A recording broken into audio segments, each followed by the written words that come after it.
महोदय, अभी जो चुनाव हुए और उसमें दो ऐसे नैरेटिव गढ़े गए। एक नैरेटिव था बीजेपी सत्ता में आएगी तो संविधान बदल देगी। दूसरा नैरेटिव था जो दलितों में फैलाया गया, जो मैं खुद दलित हूँ, कि जब बीजेपी आएगी तो दलितों का, आदिवासियों का, बैकवर्ड्स का आरक्षण छीन लेगी। ये नैरेटिव बने और बड़ा इसका प्रचार प्रसार हुआ। महोदय, ये नैरेटिव हमारे यहाँ तो बनाया ये कांग्रेसी भाइयों ने, वामपंथियों ने, टीएमसी ने, लेकिन कहीं नहीं कहीं ये विदेश से जुड़ा था, डीप स्टेट से। डीप स्टेट वो इंटरनेशनल शक्तियाँ हैं जो भारत को प्रगति नहीं देख पाती और हर तरह से फंडिंग करती हैं, गुमराह करती हैं, और इस तरह उनका एक ही ऑब्जेक्टिव था, मोदी हटाओ। और उसी में ये दो नैरेटिव ये चला। महोदय, जहाँ तक संविधान की बात है, मैं बड़ा लकी रहा कि जब मैं सिविल सर्वेंट हुआ और पहले 4 महीने इंडियन फॉरेस्ट सर्विस में 1 मार्च 77 को देहरादून फॉरेस्ट अकेडमी में, उस समय चुनाव के रिजल्ट आ रहे थे, जनता पार्टी जीत रही थी और हम सब लोग खुशी मना रहे थे। 4 महीने बाद मैं सिविल सर्वेंट में हो गया आईपीएस ऑफिसर। तो जो मसूरी अकेडमी में आया तो हम लोगों को हमारे लॉ इंस्ट्रक्टर 2 जजमेंट पढ़ाते थे। एक था गोलकनाथ केस और दूसरा केशवानंद भारती केस। ये हम लोगों को उस समय पढ़ाए जाते थे। और क्या था गोलकनाथ केस? संसद ऐसा कोई परिवर्तन संविधान में नहीं कर सकती जिससे यहाँ के सिटीजन के फंडामेंटल राइट्स कर्टेल हो जाए। फंडामेंटल राइट्स पर था। उसके बाद केशवानंद भारती के बहुत 13 जजेस की बेंच थी, वो हुआ और उन्होंने कहा आप संविधान का बेसिक स्ट्रक्चर नहीं बदल सकते। ये केशवानंद भारती केस था। लेकिन कांग्रेस पार्टी ऐसी पार्टी थी जो उनके जड़ों में, उनके डीएनए में तानाशाही थी और वो चीज़ें उस समय की प्रधानमंत्री वो बर्दाश्त नहीं कर पाई और इमरजेंसी हम सब लोगों ने देखा है। जब 25 जून 75 को इमरजेंसी लागू हुई, उस समय मैं इलाहाबाद यूनिवर्सिटी में एमएससी प्रीवियस का छात्र था। जगमोहन सक्सेना जी का जजमेंट, सुर्खियाँ बनी थी। अब तो तमाम मटेरियल है कि उस समय कांग्रेस पार्टी ने धमकाया गया जगमोहन सक्सेना जी को और कहीं से आया उनके पास कि अगर आपने कोई विपरीत जजमेंट दिया तो अपनी पत्नी से कह दीजिए अगला करवा चौथ का व्रत न रखें।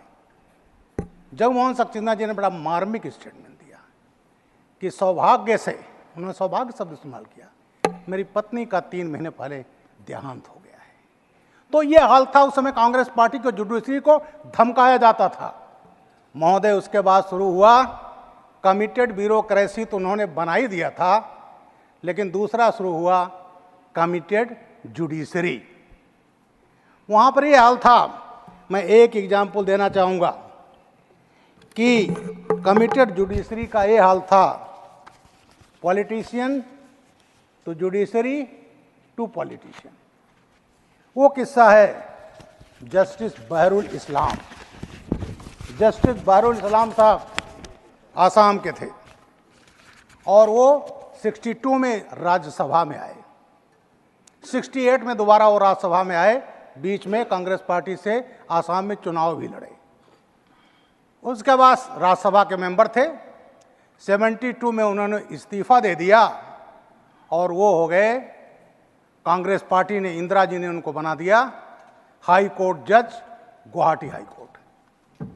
सीधे पॉलिटिशियन से, और वो गुवाहाटी हाई कोर्ट के चीफ जस्टिस के पद से रिटायर हुए। उसके बाद रिटायर होते हैं, उसके बाद वो फिर आ जाते हैं राज्यसभा में। 72 में फिर इस्तीफा देते हैं और जब वहाँ से रिटायर होते हैं तो 9 महीने बाद, रिटायर होने के बाद, उनको सुप्रीम कोर्ट लाया जाता है। सुप्रीम कोर्ट में वो जज बनते हैं और एक जगन्नाथ मिश्रा जी का, बिहार के चीफ मिनिस्टर थे, करप्शन केस था, उसमें उन्होंने उनके फेवर में जजमेंट दिया और जजमेंट देने के बाद फिर इस्तीफा दे दिया और उसके बाद राज्यसभा आ गए। तो ये हाल था जिसको कहते थे कमिटेड जुडिशरी। तो ये संविधान में जो परिवर्तन किए गए, जुडिशरी में जस्टिस ए एन रे कैसे चीफ जस्टिस ऑफ इंडिया बने, ये हम सभी लोगों को मालूम है।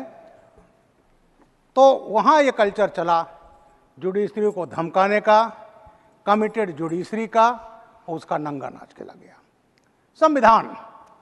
संविधान बाबा साहब ने बनाया और ये जो उन्होंने नैरेटिव गढ़ा, तो दलितों में जानते थे इन नैरेटिव में कि दलित जहां संविधान, पूरा देश संविधान को कमिटेड है, लेकिन चूंकि दलित बाबा साहब के लिए बड़ा भावनात्मक रुख रखता है, तो ये जब बात बताई जाती थी कि साहब संविधान बदला जा रहा है, तो ये इसका बड़ा नकारात्मक प्रभाव पड़ा।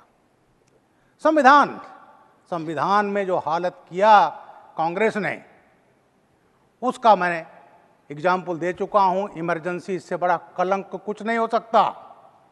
लोकतंत्र का सबसे बड़ा कलंक, संविधान पर सबसे बड़ा हमला, जहां लाखों में लोग बंद कर किए गए और तमाम नेता ऐसे थे बड़े बड़े, चाहे उसमें भी हमारे बीजेपी के उस समय बड़े बड़े समाजवादी पार्टी के नेता जयप्रकाश नारायण जी, मुलायम सिंह जी, ये सभी लोग जो है, जॉर्ज फर्नांडीज जी, ये बंद हुए। और अभी मुझे एक सीन दिखाई पड़ रहा था बड़ा, कि जहां कांग्रेस संविधान लिए हुए और झूठ बोल रही थी कि संविधान जो है बीजेपी बदल देगी। जहां ये झूठ बोल रहे थे, वहीं पर पीछे पीछे हमारे समाजवादी पार्टी के भाई लोग भी तख्ती लिए खड़े थे। अरे इनको तो जो इमरजेंसी का दिन था 25 जून, उसको तो जो समाजवादी, बड़े बड़े समाजवादी ने यातनाएं झेला, इनको तो उनके सम्मान में, उनके उसमें इसको कंडेम करना चाहिए था, उनका सम्मान करना चाहिए था, लेकिन ये लोग भी उनके साथ खड़े थे। महोदय, दूसरी बात आती है, जो कहा गया, जो दलितों को भ्रमित करने का, वो था कि आरक्षण छीना जा रहा है। आरक्षण, बाबा साहब संविधान निर्माता खुद दलित थे, उन्होंने दलित की वेदना झेली थी और उसके बाद संविधान बना। 61 में नेहरू जी ने एक पत्र लिखा सभी मुख्यमंत्रियों को कि मुझे आरक्षण पसंद नहीं है। उस समय आरक्षण केवल अनुसूचित जाति, अनुसूचित जनजाति का था। इसी सभा में प्रधानमंत्री जी ने ये चीज़ कहा था और उसके बाद उन लोगों ने, भाई लोगों ने क्या किया कि उनका जवाहरलाल नेहरू जी को तो हटा दिया कि जवाहरलाल नेहरू जी ने कहा था मोदी जी को आरक्षण पसंद नहीं है, वो पार्ट उसको मीडिया पर काट करके खूब चलाया गया और दलितों में कि देखिए मोदी जी कह रहे हैं हमको आरक्षण पसंद नहीं है। दूसरा महोदय कहना चाहता हूं, चूंकि मैं सीधे उससे जुड़ा रहा, अलीगढ़ मुस्लिम यूनिवर्सिटी। अलीगढ़ मुस्लिम यूनिवर्सिटी बनी 1920 में bye act of British parliament. उसके पहले 1916 में बनारस हिंदू विश्वविद्यालय बना, वो भी act pass by British parliament. Banaras Hindu university आरक्षण देती है, पहले दलितों आदिवासियों को, अब तो गरीब सवर्णों को भी और ओबीसी को। लेकिन वही अलीगढ़ मुस्लिम यूनिवर्सिटी, लोगों में बड़ी भ्रांति है कि साहब ये माइनॉरिटी यूनिवर्सिटी से, नॉट ए माइनॉरिटी यूनिवर्सिटी। इस यूनिवर्सिटी की जो जमीन है वो राजा महेंद्र प्रताप ने दिया था। इसमें जहाँ नवाबों ने पैसा दिया, राजा विजयनगरम, महाराजा पटियाला, महाराजा दरभंगा, इन तमाम हिंदू नवाबों ने भी, राजाओं ने भी पैसा दिया। और अलीगढ़ मुस्लिम यूनिवर्सिटी जो नॉट ए माइनॉरिटी यूनिवर्सिटी, इसको जब डिबेट हुआ संविधान सभा में, बड़ा लंबा डिबेट है, उसको आप देखेंगे तो सब मिल जाएगा। लेकिन आज़ादी के बाद संविधान लागू हुआ, लेकिन अलीगढ़ मुस्लिम यूनिवर्सिटी ने आज तक रिजर्वेशन नहीं दिया। और वो एक केवल कांग्रेस की दादागिरी थी कि सब कुछ होने के बाद ये नहीं दिया गया। 67 में एक बड़ा फेमस केस है मोहम्मद बासा वर्सेस यूनियन ऑफ इंडिया। उसमें 7 जजेस की सुप्रीम कोर्ट बेंच ने कहा था कि आप जाति के नाम पर, धर्म के नाम पर, प्लेस ऑफ बर्थ के नाम पर आप डिस्क्रिमिनेशन नहीं कर सकते, आपको देना पड़ेगा। लेकिन 67 के मोहम्मद बासा versus union of India supreme court के बेंच के बावजूद भी रिजर्वेशन नहीं दिया गया, कांग्रेस की दादागिरी। उसके बाद इमरजेंसी लगी, इमरजेंसी के बाद 80 में कांग्रेस फिर पावर में आती है और अपनी तुष्टीकरण की नीति के साथ इन्होंने कहा कि हम अलीगढ़ मुस्लिम यूनिवर्सिटी को माइनॉरिटी का दर्जा देंगे। 81 में इन्होंने अलीगढ़ मुस्लिम यूनिवर्सिटी एक्ट को बदल दिया और ये कहा है तो मुस्लिम्स के लिए है, उनके शिक्षा के लिए है, उनके उत्थान के लिए है। इस तरह से एक तरफ जहां भारतीय जनता पार्टी आरक्षण को सुनिश्चित करती है, ओबीसी कमीशन को संवैधानिक दर्जा देती है, वहीं पर एक पार्टी कानून बना करके दलितों का, ओबीसी का, सबका आरक्षण छीनती है, जो कांग्रेस ने किया 91 में अलीगढ़ मुस्लिम यूनिवर्सिटी एक्ट में परिवर्तन करके। वो मामला इलाहाबाद हाई कोर्ट में गया।